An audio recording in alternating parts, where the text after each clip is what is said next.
కంచి కామకోటి పీఠం వారి శ్రీ చంద్రశేఖరేంద్ర సరస్వతి విశ్వ మహావిద్యాలయం ఇంటర్ మార్క్స్ ఆధారంగా స్కాలర్షిప్తో కూడిన అడ్మిషన్లు. అయ్యా, మా మనవరాలకు సంబంధం కుదిరేలా ఉంది. మీరు అనుమతిస్తే రేపు బందర్ దాకా వెళ్ళొస్తాను. అలాగే. అమ్మాయి, కాసిన మంచినీళ్ళు పట్టరా. నిన్నేనమ్మాయి, మంచినీళ్ళు పట్టరా.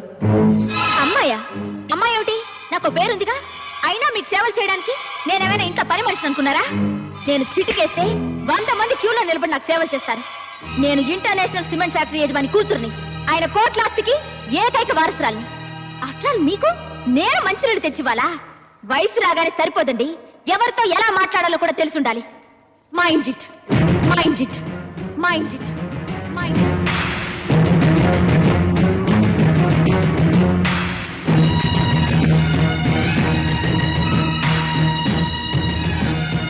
అయ్యా, ఏదో తెలిసి తెలియనితనం, పాపం చిన్నపిల్ల. ఇందులో తన తప్పేముంది ఆచార్య గారు? 10 మందితో సేవలు చేయించుకోవడానికి అలవాటు పడ్డ అమ్మాయికి పని చెప్పడం మన తప్పు. అన్నయ్య, మంచినీళ్ళు. ఎరా, నువ్వు ఇంకా పొలానికి వెళ్ళలేదా? బయలుదేరుతున్నా అన్నయ్య.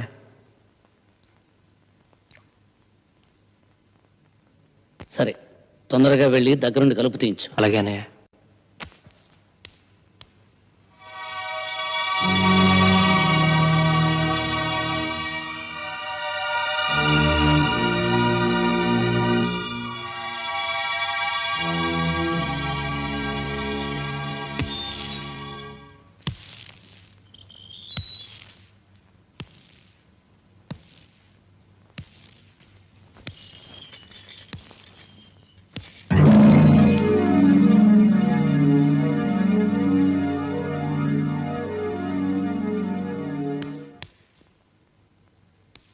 మీరు వెళ్ళండి అన్నయ్య, నేను బయట పారేస్తాను.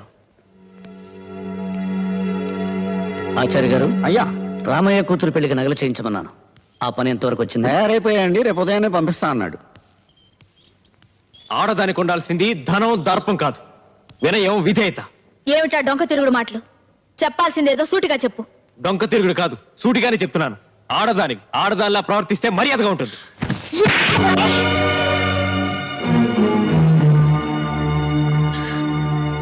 బాబు, నువ్వు లోపలికి వెళ్ళు.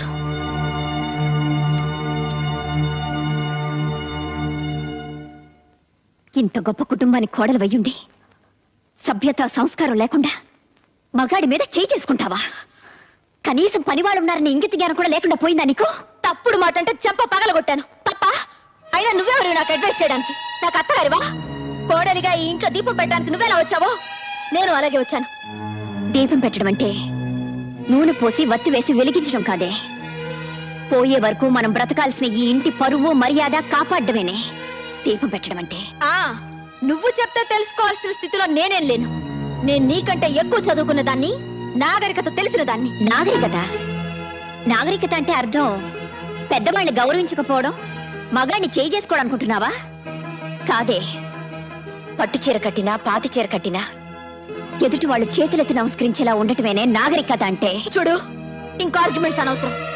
నీతో నీతులు చెప్పించుకునే అవసరం గాని, అడ్డమైన వాళ్ళ ముందు తలంచి బ్రతకాల్సిన కర్మ గానీ నాకు లేదు. నిన్ను తల వంచుకుని బ్రతకమండలేదు. నిన్ను కట్టుకున్నవాడు తల దించుకునేలా ప్రవర్తించొద్దంటున్నాను. నువ్వు వాడిని కొట్టావు, వాడిని తిరుగు కొట్టుంటే నీ పరువేమయ్యేది? ఈ కుటుంబ ప్రతిష్ట ఏమయ్యేది? ఆడపిల్ల పుట్టింట్లో ఎంత గారాబంగా పెరిగినా అత్తవారింట్లో అణుకువతో, బాధ్యతతో ప్రవర్తించాలి. అది తనకి అందం, ఆ కుటుంబానికి గౌరవం. గుర్తుంచు.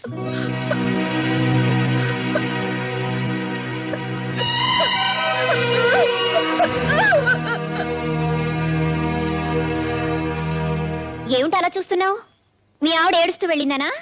వంట రాదని ఇంకా ఎన్నాళ్ళు తప్పించుకుంటావు? త్వరగా నేర్చుకొని కాస్త గట్టిగా గసిరాను. ఏ, మీ ఆవిడ నేనేం అనకూడదా? ఆ హక్కు నీకు తప్ప ఇంకెవరికి ఉందోదినా? ఇలాంటి దేవతకే కోపం వచ్చిందంటే అది చేసిన తప్పు చిన్నదే ఉండదు. నన్ను క్షమించు. అవే మాటలు రాజా. అవునదినా, అది నాలో సగం కదా.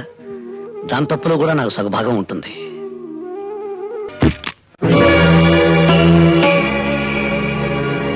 భారతి పుట్టింటికి వెళ్తుందన్నయ్య. అలాగా, చాలా సంతోషం. పెళ్ళైన తర్వాత నువ్వు కూడా వాళ్ళ ఇంటికి ఎప్పుడు వెళ్ళలేదు కదా, వెళ్ళి సరదాగా 4 రోజులు గడిపిరండి. నేను వెళ్ళడం లేదన్నయ్య. అదేంట్రా అమ్మాయిని ఒంటరిగా ఎలా పంపిస్తావు? ఇక్కడ పనులు ఎప్పుడూ ఉండేవిగా, ఇద్దరు వెళ్ళండి.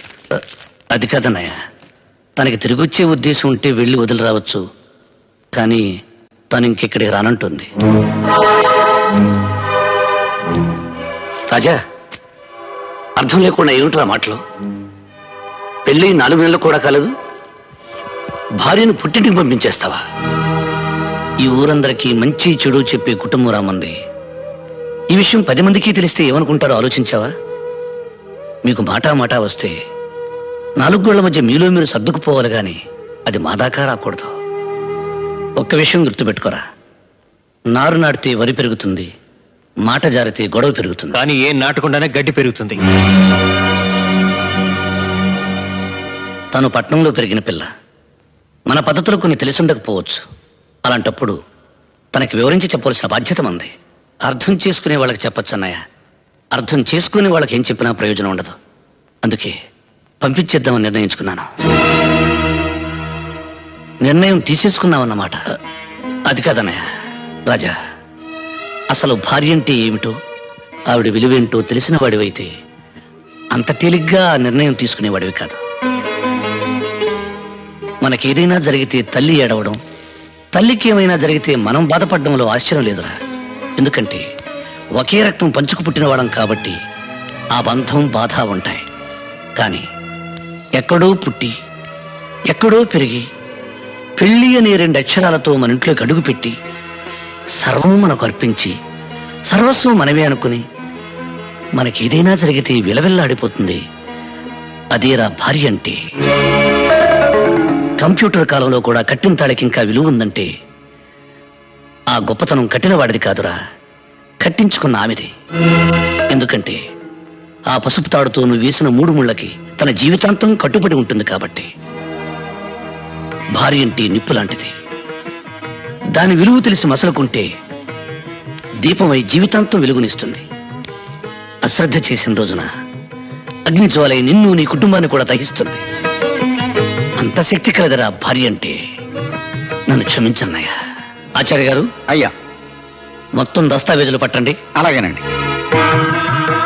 అమ్మా భారతి, బయటెన్నో సమస్యలతో సతమతమై ఇంటికొచ్చిన భర్తకి భార్య సేద తీర్చాలి గాని సమస్య కాకూడదు. ఎండలో తిరిగొచ్చిన భర్తకు భార్య చల్లటి నీడవ్వాలి గాని వేడిసెగ కాకూడదు. అదేనమ్మా భార్య అంటే. ఆకలిలో అమ్మగా, అనురాగంలో చెల్లిగా, అభిమానంలో తమ్ముడిగా, ఆవేశంలో స్నేహితుడిగా వెనకుండి ముందుకు నడిపించేదనమ్మా భార్య. అయ్యా, ఇవిగోనండి పత్రాలు.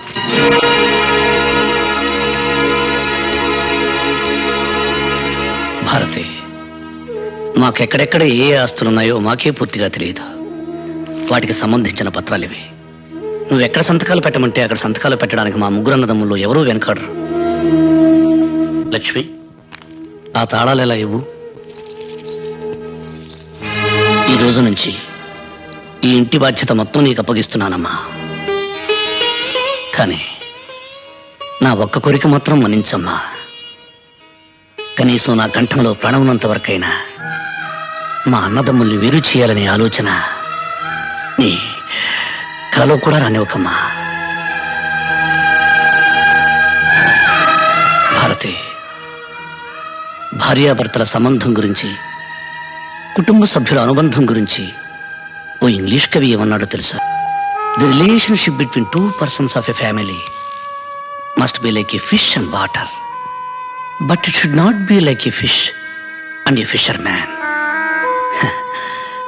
ఎప్పుడు చిన్నప్పుడు చదువుకున్న చదువు నీకు ఇంగ్లీష్లో చెబితే అర్థమవుతుందని చెప్పాను. గ్రామర్ తప్పునుంటే మన్నించు, అసలు అర్థమే తప్పనుకుంటే క్షమించు.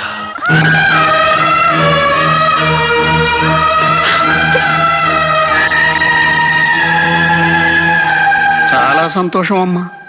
ఈరోజు మీ కారణంగా నా జీవితంలో ఎప్పటికీ చూడలేననుకున్నది ఒకటి చూశాను, వినలేననుకున్నది ఒకటి విన్నాను. అవేంటో చెప్పమంటారా అమ్మా? పెదరాయుడు గారి కళ్ళల్లో నీళ్లు, ఆయన నోటి వెంట క్షమించు అనే మాట చాలా సంతోషం అమ్మా, చాలా సంతోషం.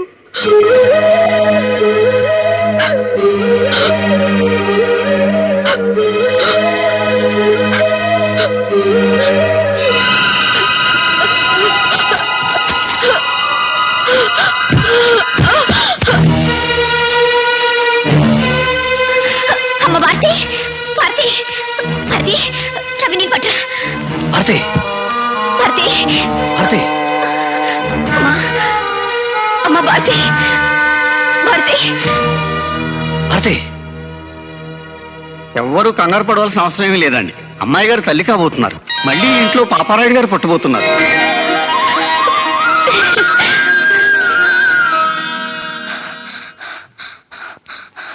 రాజాబాబు, రాజాబాబు, ఏంట్రా ఏమైంది? టీచర్ గారు కళ్ళు తిరిగి పడిపోయారు. ఎక్కడ? వాళ్ళ ఇంట్లో అండి. అలాగా?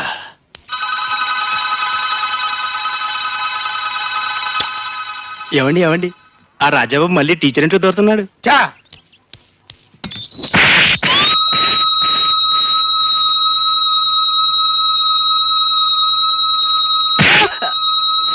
ఎవడో ఇంట్లో దొరికితే నీకెందుకురా? ఆల్రెడీ ఈ బైక్ అవుట్, ఇంకా రీసౌండ్ తగ్గలేదు. ఉన్న ఈ బైక్ కూడా పోగొట్టుకోమంటావా? నేనేం చూడలేదు, నాకేం తెలీదు, నాకేం తెలీదు బాబు, నేనేం చూడలేదండి, నాకేం తెలీదు బాబు, నాకేం తెలీదు, నాకేం తెలీదు.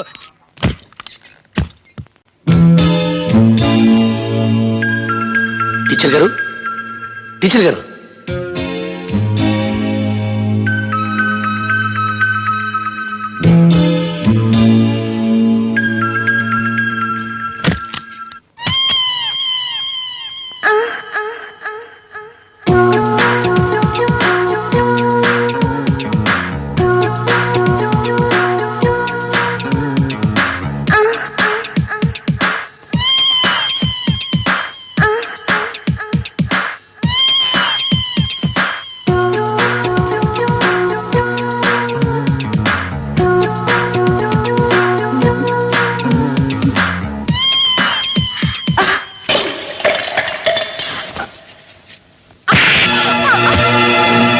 వేషాలు వేసామంటే చీరేస్తాను.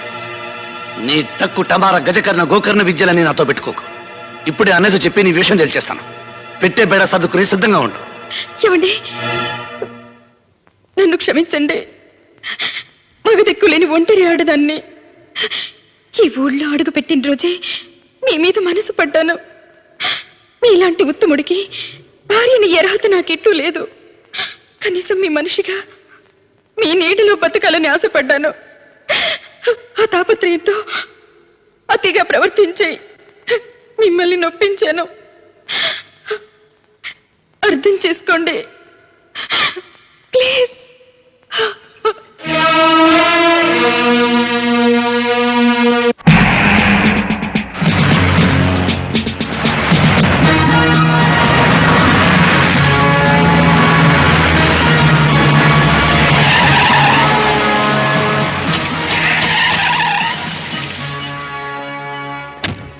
నేను పైకెళ్ళి పెద్దరెడ్డి గారిని చూసొస్తాను. వీళ్ళందరినీ ఇక్కడ నిశ్శబ్దంగా ఉండమని.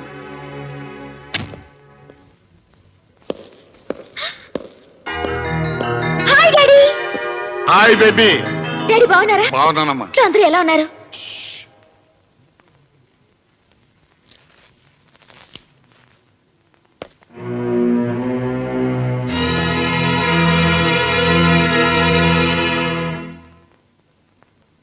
నమస్కారం అండి.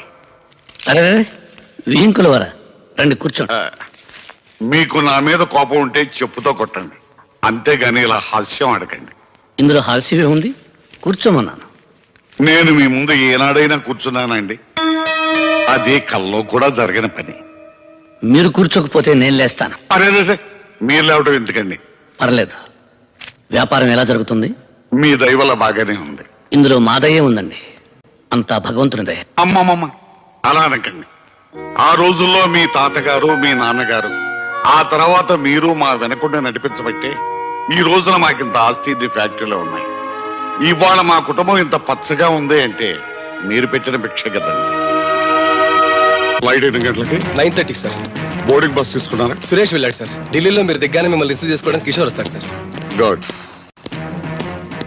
నమస్కారం అండి. ఏం కావాలి? మా అబ్బాయి ఇంజనీరింగ్ సీట్. సెక్రటరీ, ఆ వివరాలన్నీ నోట్ చేసుకుని ఎడ్యుకేషన్ మినిస్టర్ గారితో చెప్పి ఆ పని అయ్యేలా చూడు. Sir 18 function. Sorry, out of station చెప్పారు కదా, ఆ టైం ఏంది వస్తా. థ్యాంక్ యూ సార్, మీ దయ వల్ల నాకు ప్రమోషన్ వచ్చింది.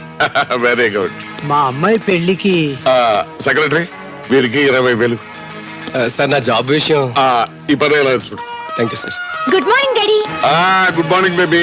అమ్మా జాగింగ్ వెళ్ళలేదా? లేదు డాడీ, నా ఫ్రెండ్ ఇంటికి వెళ్ళొస్తున్నాను. Very good. నువ్వు వెళ్ళి టిఫిన్ చేయమ్మా, మీ డాడీకి అర్జెంట్ పని ఉంది, వెళ్తా. అలాగే. ఈ ఊరు పక్కనే ఫ్యాక్టరీ కట్టడానికి స్థలం ఉందంటే చూడడానికి వచ్చాను. ఎలాగో ఇంత దూరం వచ్చాను కదా, మిమ్మల్ని కూడా చూసి వెళ్దామని వచ్చాను. వస్తానండి. అలాగే, అమ్మాయితో మాట్లాడి వెళ్ళండి. లేదండి, కొంచెం అర్జెంట్ పని ఉంది. అదేంటండి, ఇంత దూరం వచ్చి కనీసం కన్న కూతురు ఎలా ఉందో అడగకుండా వెళతారా? అందులో నువ్వు అమ్మాయి ఒట్టి మనిషి కూడా కాదు. నా బిడ్డను ఇంటి కోడలుగా చేసిన తర్వాత ఎలా ఉంది అని అడగటం, దేవుని ముందు పువ్వు పెట్టి ఆ భక్తుడు దాని యోగక్షేమాల గురించి అడిగినట్టు ఉంటుంది. నాకు సెలవు ఇప్పించండి. వెళ్ళరండి. వస్తాను.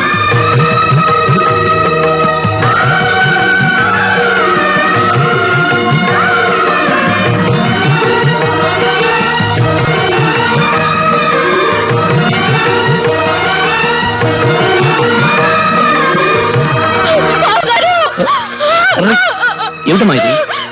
నన్ను క్షమించండి బావగారు, నన్ను క్షమించండి. అవివేకంతో చాలా పొరపాట్లు చేశాను. నన్ను క్షమించాలని ఒక్క మాట చెప్పండి బావగారు. అహంకారంతో మిమ్మల్ని అనరాని మాట్లాడినాను. పిడిపిడి జ్ఞానంతో మిమ్మల్ని అవమానించాను. నేను చేసిన తప్పుకి ప్రాయశ్చిత్తం లేదు. నన్ను క్షమించండి బావగారు. లేదు బావగారు, మీరు నన్ను క్షమించాలని చెప్తే తప్ప నా పాపానికి పరిహారం లేదు. మిమ్మల్ని అందరినీ ఎంతగానో క్షోభ పెట్టాను. మరిది గారిని కొట్టాను. మీ అందరి ముందు నిలబడే అర్హత కూడా లేని నేను మీ అందరితో చాలా అహంకారంగా ప్రవర్తించాను. నన్ను క్షమించండి అక్కయ్య, నన్ను క్షమించండి. ఊరుకోమా, నువ్వెవరురా? మా బిడ్డ కదా, ఊరుకోవాలి.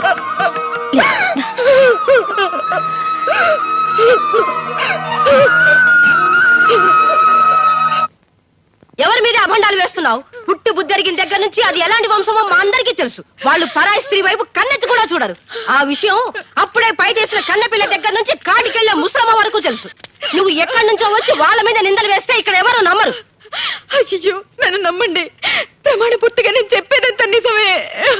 ఆపై నాటకాలు ఇంకొక మాట పెదరాడి గారి కుటుంబం గురించి మాట్లాడేవో నాలుగు ఇచ్చిరేస్తాను. చేసిందంతా చేసి టీచర్ అమ్మా మీరా? ఏంటమ్మా ఏమైంది? పెదరాయుడు గారి తమ్ముడు రాజా నన్ను చేర్చాడు. ఆ విషయం వీళ్ళకి చెప్తుంటే ఎవరు నమ్మడం లేదు. అయిపోయిందా? ఆ రోజు నేను చూసింది ఈ రోజు వర్కౌట్ అయిందన్నమాట. ఏమయ్యా, ఏంటి అలా చూస్తారు? ఒక ఆడకూతురు నడి రోడ్డు మీద ఏడుస్తుంటే మీకు పాపం అనిపించగలరా? పెదనాయుడు గారి కుటుంబానికి ఒక న్యాయం, మిగతా వాళ్ళ కుటుంబానికి వేరే న్యాయమా? పెదనాయుడు గారి కొమ్ములు వెళ్తున్నాయా? ఏం నీకంటే పట్టుకొచ్చింది? పెదనాయుడు గారు మాకు బంధువే. బంధువు అయితే మాత్రం ఇటు వచ్చాడు మాట్లాడతా. పోతాను పోతాను. నమస్కారం సార్. ఇది ఇవాళ పెదరాయుడు గారి తమ్ముడి మీద నిందేసింది. రేపు పెదరాయుడు గారి మీద నింద ఏదైనా నమ్మకం ఏంటి? దీని ముక్కు చెవులు కోసేద్దాం. తీవ్ర కత్తి.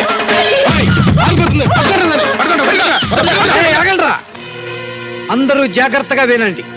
ఈ విషయం ఎట్టి పరిస్థితుల్లోనూ పెదరాయుడు గారి దాకా వెళ్ళటానికి వీల్లేదు. గుర్తుంచుకోండి.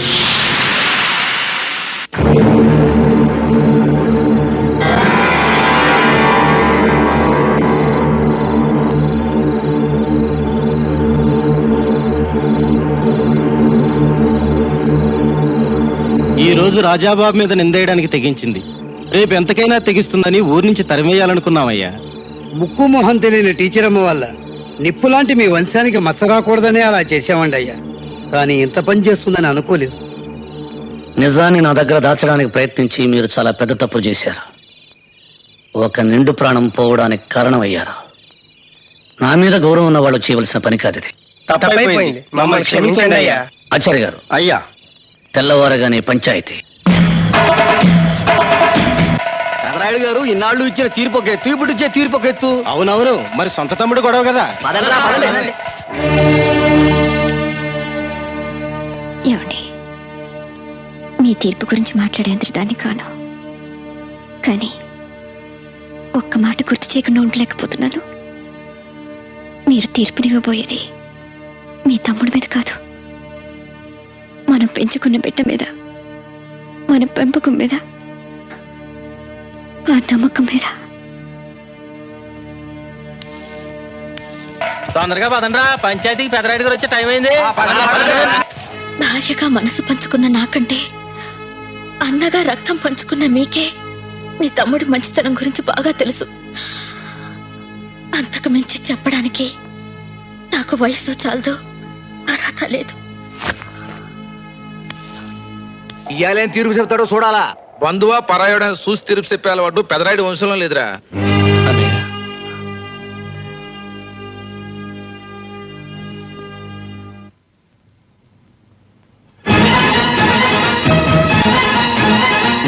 రక్తం పంచుకు పుట్టిన తమ్ముడైనా, జీవితం పంచుకున్న భార్య అయినా తీర్పిచ్చేవాడి దృష్టిలో అందరూ ఒక్కటే, అందరూ ఒక్కటే. ఆపు! నువ్వు చేతులు కట్టుకుని కన్నీళ్లు పెట్టుకున్నందువల్ల ప్రయోజనం ఉండదు. ఈ పాపారాయుడు తీర్పులో మార్పు ఉండదు. మీరిద్దరూ ఒకే కడుపున పుట్టినంత మాత్రాన నువ్వు చేసిన తప్పు వీడి మంచితనం వల్ల ఒప్పైపోదు. ఎవడి తప్పు వాడిది, ఎవడి ఒప్పు వాడిది. న్యాయానికి తెలిసిన బంధం, బంధుత్వం ఒక్కటే. ఒప్పు చేసిన వాడు దానికి బంధువు, తప్పు చేసిన వాడు దానికి శత్రువు.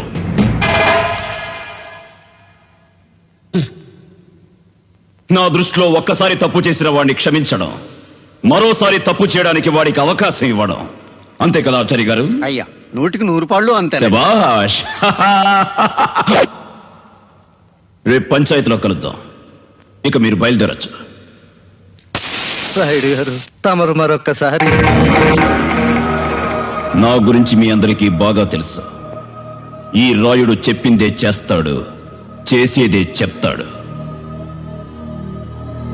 అది కాదు రాయుడు గారు.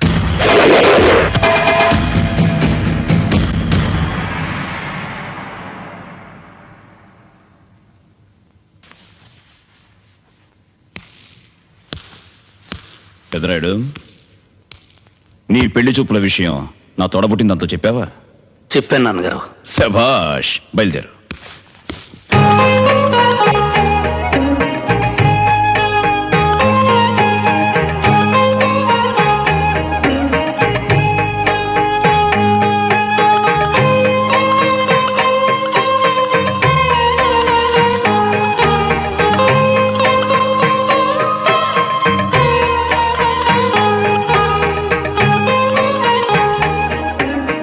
ఏం చెల్లెమ్మా, అమ్మాయి ఎలా ఉంది?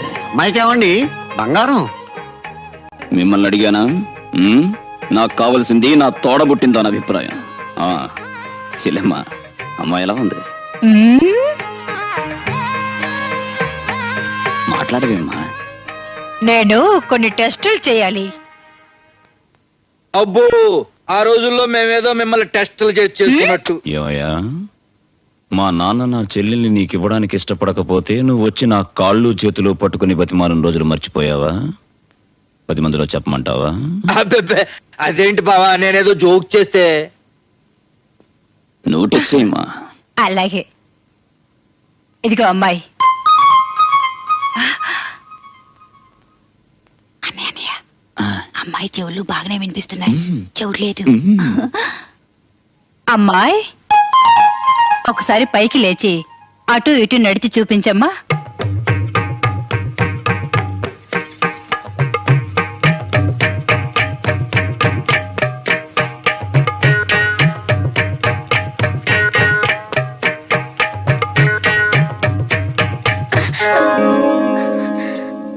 ఇక చాలే అమ్మా, కూర్చో.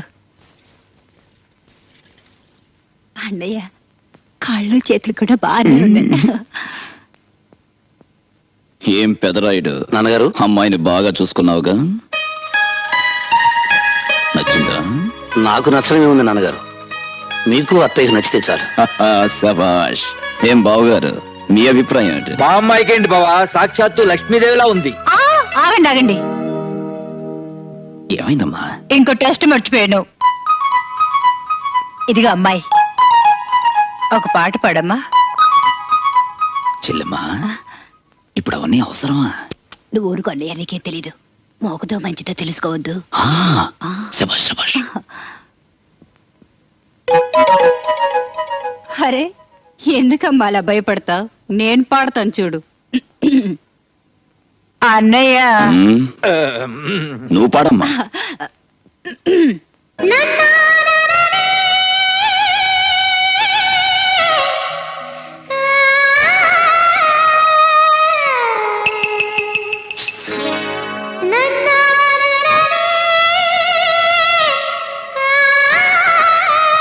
శభాష్. బాగుంది. కాస్త నవ్వుతూ పాడమ్మా. ఎందుకే ఆ పిల్ల ప్రాణాలు అలా చేస్తావు? అబ్బా, మీరు ఊరుకోండి. పళ్ళ వరుస ఎలా ఉందో తెలియద్దు. నువ్వు పాడమ్మా.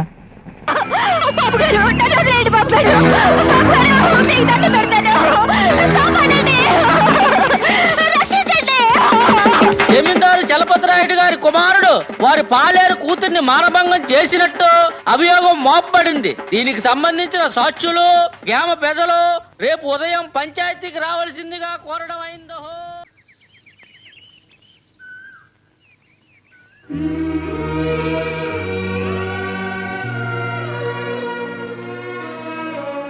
ఏమండి బాధపడుతున్నారా?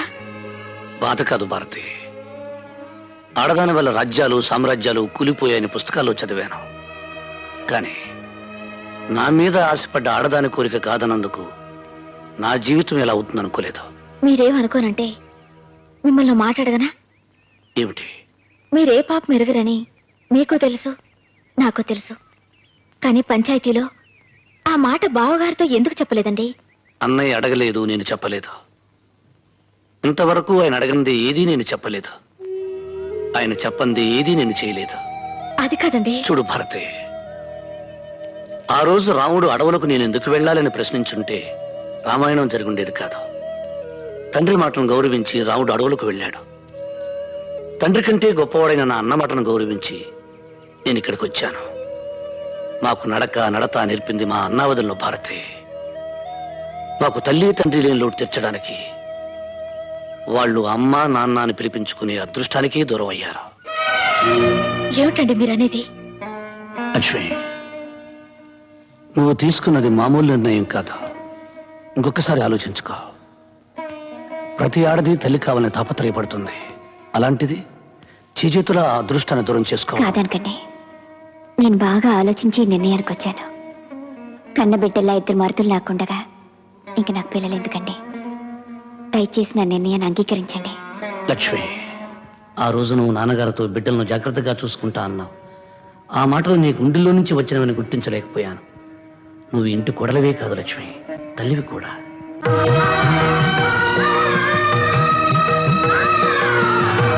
నాకు అలాంటి మూఢనమ్మకాలు లేవు. అయినా నాకు తొందర వచ్చింది. పెళ్ళై ఇన్నేళ్ళైనా మీకు పిల్లలు లేరు కదా, మీరు కట్టుకోండి.